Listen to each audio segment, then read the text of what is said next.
Hello everyone, it's your favorite realtor, Erica Hernandez with Better Homes and Gardens Real Estate, Gary Green. Thank you so much for stopping by my channel today. I hope that this day finds you well and I hope that you enjoy this video.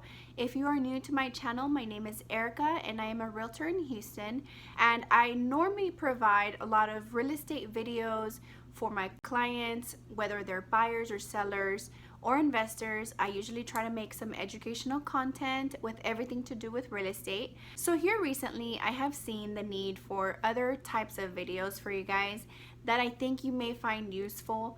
The last video that I think helped a lot of my teacher friends was how to make videos for your kiddos that, right now they're waiting to see your face and you guys are nervous about making the videos, the kids want to see you, a lot of emotions going on, and I thought I'd give you guys an app which I think a lot of teachers did use and find very helpful. So today I'm using again my teaching experience to teach you a little something that may help you get through these hard times.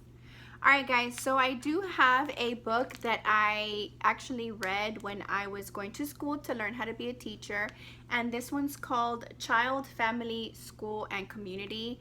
So the reason I brought this book out is just to show you guys that I am educated in all things having to do with children. So I am a reliable source for you guys during these hard times. I thought I'd share what my experience was being a teacher in the classroom, and maybe this is going to help you guys at home, that now you have the teacher role with your kids at home. So I am seeing the frustration from parents that have kids at home right now and are trying to help their kids through all the online based things or just trying to keep them active. And I know it seems very, very frustrating. It really is a big job. And I think right now, more than ever, you guys are going to really appreciate teachers and what they do to make your kids learn. It is not an easy task. No one who is a teacher will ever tell you that it's easy to be a teacher. It is not easy to be a teacher. Help out these teachers while they're still trying to teach your kids. I know everything's kind of going online right now. So on today's video, I'm just going to give you a tip that may help you get through these hard times. If you'd like to learn more, please stay tuned. Don't forget to follow me on social media at Erica Houston Realtor on Snapchat, Facebook, Instagram, LinkedIn, and Twitter, and go to my website at www.erikahoustonrealtor.com.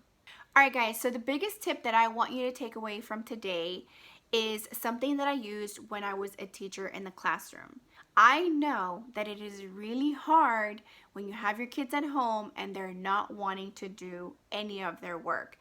As teachers, we see this in the classroom all the time, and we have to be so creative to make them motivated to want to learn. Now, for the most part, most kids come to school, they understand the concept of coming to school to learn. In some cases, it is a little harder with some students than others, so we just have to be the same to all of our kids and try to motivate all of your kids when they come to school. So what I think you can possibly do, instead of getting after your kids for not wanting to do the work, because I know this is a struggle right now.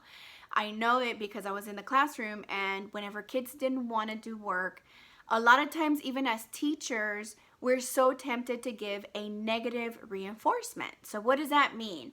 That means this kid keeps messing up all day long, doesn't want to do their work, is messing with the other kids. Normally, we want to give them a negative consequence, which is taking away their recess time, taking away their computer time, taking away their job of the week, or whatever the case is. And I want to tell you today that I know it is really easy to do negative reinforcement or consequences for your kids, but I want you to focus on positive reinforcement.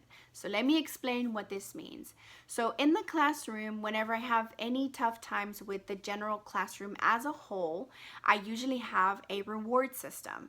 So when I see that kids complete their tasks as a whole, so that means everyone participated, I would normally walk over to either the chalkboard or wherever I had my notes on giving these kids some kind of reward. One thing that I found that was really popular with the kids was getting points towards getting an ice cream day or popsicle day on Fridays. So every time that the classroom behaved as a whole, I would add a letter to the word popsicle. So if we got to spell the entire word by Friday, then I would surprise them with popsicles during recess time, or I would find a time to reward them. Other things that I would find that were short term, during the day when they would complete smaller tasks, I would also give them brain breaks. So, for example, if they completed the morning routine and it was such a wonderful time, everyone listened, everyone behaved, then I would reward them with 1 minute of a brain break. And a lot of times I would put little songs on the screen so that kids could dance and act silly and get their wiggles out and do all kinds of things. And then we would get back to work, and I would tell the kids, we're going to do one more assignment, and if you complete that, we're going to take another minute break, brain break, and again, the kids would dance. And a lot of times I would try to find what was popular with the kids, and we would dance those songs. Of course, they have to be age appropriate. That was one of the ways I would reward them, using positive reinforcement. So these are just a few ideas. If you guys want any other ideas, feel free to contact me and I can find a way to help you guys out while you're at home with your kiddos. But just remember to focus on whatever positive reinforcement that you can use on your child. You know your kids, so depending on what they like, if they really love riding their bicycle around the neighborhood, then you guys can work on points towards doing that even together.